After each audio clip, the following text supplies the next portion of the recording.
మాకు కావాల్సిన స్వతంత్రం ఏంటి మా వల్లభనేని వంశీకి ఏంటంటే 11 కేసుల్లో షరతులు కూడిన బెయిల్ ఇచ్చారు ఈయనకి.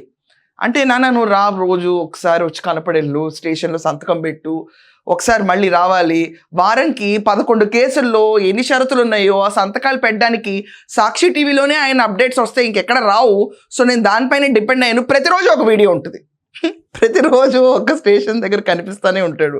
సో వంశీకి షరతులు చాలా ఇబ్బంది కలిగిస్తున్నాయి ఏంటంటే, స్వేచ్ఛ కావాలి, స్వతంత్రం కావాలి మా వంశీకి. ఇప్పుడు ఎలా కోర్టు అప్పీల్ చేశాడు నిన్న 14వ తారీఖున, షరతులు కొంచెం తగ్గించండి, కొంచెం లివరేజ్ ఇవ్వండి, నాకు ప్రతిరోజు తిరగలేక నేను అలసిపోతున్నాను, ఈ కష్టాలేంటో నా జీవితానికి అర్థం కాని పరిస్థితిలో ఉన్న వల్లభనేని వంశీకి కోర్టులో నిన్న he submitted a petition saying కొంచెం షరతులు నా పైన తగ్గించండి. నేనేం మాట్లాడలేదు కదా పెద్దగా, నేను ఖాళీగానే ఉన్నా కదా, అసలు నన్ను ఎక్కడ వైకాపా వాళ్ళు వాడుకుందామని నేను వాడినట్లేదు కదా.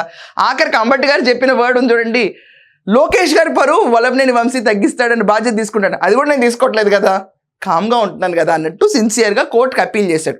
దానిపైన ఏం ఆర్డర్స్ వచ్చినాయి ఇప్పుడు దాకా బయటకు రాలేదు.